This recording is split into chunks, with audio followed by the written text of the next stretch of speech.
شہنشاہ نقوی صاحب نے کہا کہ ہمارا حسن اللہ یاری صاحب سے یہ اعتراض ہے کہ وہ ایک یوٹیوبر ہے، ہم، اور یوٹیوبر ہونے کے ناطے وہ سنسنی پھیلاتے ہیں اور بڑے غیر مؤدبانہ طریقے سے بدتمیزی سے بات کرتے ہیں، اور قرآن کہتا ہے کہ اگر کوئی بدتمیز یا کوئی جاہل ہو تو اس کو سلام کرو اور آگے بڑھ جاؤ، اس سے بحث نہ کرو۔ اور سوال ویسے اگر سوال کہتے تو وہ ارشاد پٹی صاحب کا یہ تھا کہ حسن اللہ یاری سے آپ لوگوں کا کیا اختلاف ہے؟ تو سر وہ انہوں نے سیدھا ہی بتا دیا کہ آپ ایک یوٹیوبر ہیں، محقق اور محدث نہیں۔ نہیں، صحیح فرمایا انہوں نے. میں یوٹیوب پہ آتا ہوں، اس میں کوئی شک نہیں ہے. البتہ یوٹیوب میں آتا ہوں، میں کوئی بری باتیں نہیں کرتا، میں اکثر اہل بیت علیہ السلام کی باتیں بتاتا ہوں. اگر کوئی غلطی کرتا ہوں تو اللہ تعالیٰ میرے گناہوں کی مغفرت فرمائے. انہوں نے جو فرمایا کہ میں یوٹیوبر ہوں، یعنی یوٹیوب پہ آتا ہوں، بات ان کی صحیح ہے. اور میں گناہ کار انسان ہوں، اللہ کی میری مغفرت کرے. اور اللہ تعالیٰ انشاءاللہ شہنشاہ صاحب کو بہت مزید علم دے. اور یہ جو انہوں نے کہا کہ میرا لہجہ خراب ہے، میں اس بات کو مانتا ہوں کہ اگر میں زیادہ پیار سے بات کر سکوں تو یہ میرے لیے بہتر ہے. شاید یہ ممکن بھی نہیں ہے ایک لحاظ سے دیکھا جائے، کیونکہ جن لوگوں سے میں گفتگو کرتا ہوں یہ سیریس ٹاپکس ہوتے ہیں، ٹھیک ہے نا. اور ان میں تعارف تکلف کا کوئی وہ نہیں ملتا، یہاں پہ مجال نہیں ہوتا، فرصت نہیں ہوتی. لیکن اگر میں زیادہ نرمی کے ساتھ گفتگو کروں شاید وہ بہتر ہو. صحیح ہے، جس طرح وہ گفتگو کرتے ہیں اس طرح اگر مجھے میری طبیعت میں ہوتا، مجھے آتا اس طرح گفتگو کرنا، شاید وہ بہتر ہوتا. لیکن اگر وہ میری جگہ ہوتے نا، وہ شاید وہ مجھ سے زیادہ سخت لہجے میں گفتگو کرتے. جن لوگوں سے باتیں کرنا پڑتا ہے، جن سوالات کا جواب دینا پڑتا ہے، اور جن موضوعات پر جدیت کے ساتھ اور بغیر کسی تعارف بغیر کسی تکلف کے گفتگو کرنا پڑتا ہے، شاید وہ مجھ سے زیادہ لہجے میں گفتگو کرتے. لیکن میں آپ کی خدمت میں عرض کروں کہ اگر وہ میری سپورٹ نہ کریں تو اب یہ میں بالکل اس بات کو سمجھتا ہوں کہ وہ کیوں میری سپورٹ نہیں کر سکتے، ٹھیک ہے نا. کیونکہ ان کا اور ہمارا فکر بہت مختلف ہے. ان کا جو پوزیشن ہے اور میرا جو پوزیشن وہ بہت مختلف ہے. دیکھیں یہ ہمارے علماء کا ایک بہت بڑا المیہ ہے. یہ شخصیات سے بہت متاثر ہیں. یہ خود مقلد ہوتے ہیں. مقلد کا مطلب یہ ہے کہ یہ بات ہماری سمجھ میں نہیں آ سکتی تو دوسرا جو مجتہد ہوگا، مفتی ہوگا، وہ بیان کرے گا، وہ ریسرچ اس نے کیا، اس نے صحیح ریسرچ کیا، اس کی بات میرے لیے حجت ہے. تو یہ لوگ خود فکر کرنے کی سوچنے کی زحمت تو کرتے نہیں ہیں، اور یہ بہت امپریس ہوتے ہیں ہمارے علماء. یہ تو تقلید کرتے ہیں نا، جو الگ تقلید الگ ہے. یہ ان کا جو بہت متاثر ہوتے ہیں، بہت امپریس ہوتے ہیں ان مشہور علماء سے، مثلا جیسے خمینی صاحب ہیں، سیستانی صاحب ہیں، اس طرح محیط خراسانی صاحب، اس طرح کے لوگوں سے کہ انہوں نے اگر کوئی چیز کہا ہے تو حتماً وہ صحیح ہوگا، ٹھیک ہے نا. لیکن ان کو پتہ نہیں ہے ان کے دلائل کیا ہے، کہ اگر سیستانی نے یہ کہا ہے تو، یا خمینی صاحب نے کہا ہے، یا وحید خراسانی نے، یا خوئی نے، یا کسی نے بولا، اس کی دلیل ان کو پتہ نہیں ہوتا. یہ صرف اسی لحاظ سے کہ ایک بڑی شخصیت، معروف شخصیت نے یہ جملے کہے ہیں، یہ باتیں ان کے مواقف ہیں، تو یہ حتماً صحیح ہوگا. جب وہ میری بات سنتے ہیں کہ میں مواقف کو چیلنج کرتا ہوں، میں نہیں مانتا تقلید کو، مرجعیت کو، ولایت فقیہ کو، حکومت کو، انقلاب کو، حکومت اسلامی وغیرہ، ان باتوں کو نہیں مانتا.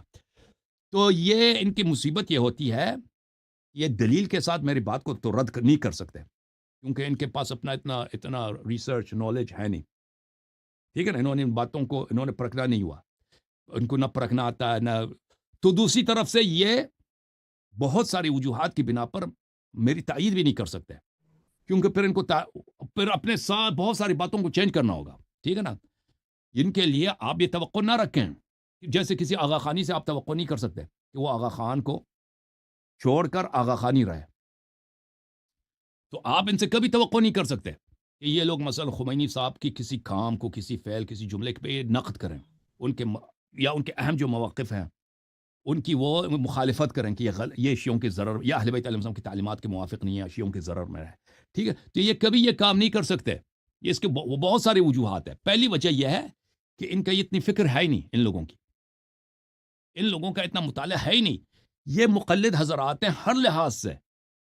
انہوں نے جو وہ اوپر سے آ جائے نا، وہ جیسے وہ کہتے ہیں کہ خود انہوں نے کہا تھا کہ زکوٰۃ کے لیے بھی ہم اجازت لیتے ہیں، حالانکہ زکوٰۃ کے لیے خود مراجع بھی نہیں کہتے، ذات اس کے لیے اجازت کی ضرورت ہوتی ہے.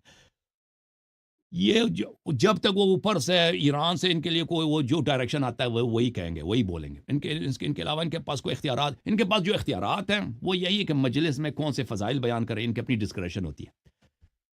اپنی ثوابدید سے میں نے مجلس میں کون سے مصائب پڑھنے ہیں، کون سے جملے بولنے ہیں، وہ یہ اتنی وہ ان کے ڈسکریشن ہو سکتا ہے، اس سے زیادہ ان کے پاس نہ تحقیق ہے نہ کچھ ہے۔ اور پھر الگ بات ہے، دیکھیں اگر ان کا کسی کے پاس تحقیق ہو بھی،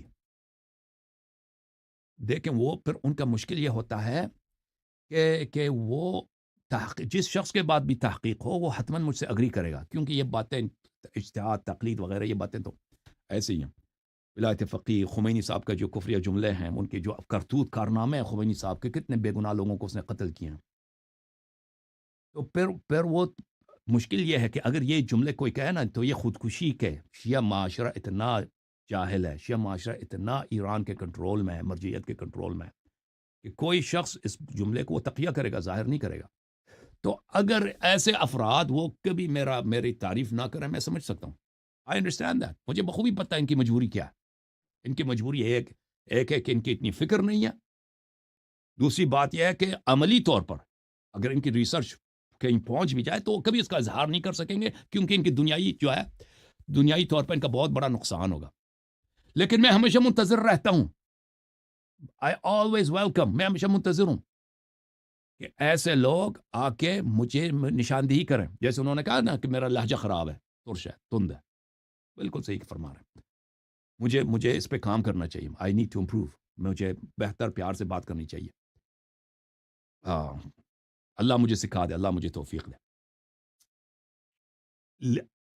اسی طرح جو اختلافی مسائل اعتقاد پر، مثلا میں نے جو دیکھا ہے اہل بیت علیہ السلام کے مذہب میں کوئی شک ہی نہیں رہتا کہ اجتہاد باطل ہے، تقلید باطل ہے۔ مذہب اہل بیت علیہ السلام میں اس بات کی بالکل یعنی کلیئر کٹ ہے، ولایت فقیہ کفر ہے، یہ بدعت ہے۔ خمینی صاحب کا جو نظریہ وحدت وجود ہے یہ بالکل کفر، کلیئر کٹ۔ خمینی صاحب کے تعلقات CIA کے ساتھ، امریکہ کے ساتھ، امریکہ نے خمینی صاحب کے انقلاب کو اور شاہ کو ہٹانے میں اور خمینی صاحب کو وہاں پہ تہران میں بٹانے میں بہت اہم کردار ادا کیا ہے، ٹھیک ہے نا۔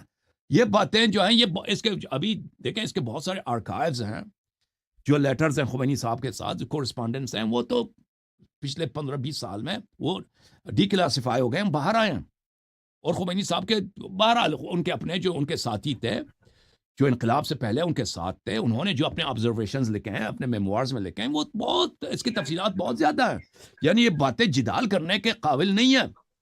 تو عرض یہ ہے کہ میں بہت ہی مجھے خوشی ہوگی کہ شیعہ مولوی حضرات اس کے پیچھے کہ میرے پیچھے بیٹھ کے مجھے گالی دے دیں۔ گفتگو کیا مشکل ہے؟ جماعت مخالفین کے علماء ادھر آتے ہیں، وہ بخاری، مسلم، کتاب کافی وغیرہ سے دلیل لے کے آتے ہیں، مجھ سے گفتگو کرتے ہیں۔ آپ لوگ کیوں نہیں کرتے؟ میں شیعہ علماء سے کہتا ہوں کیوں تم مجھ سے گفتگو نہیں کر سکتے؟ کیوں نہیں کر سکتے؟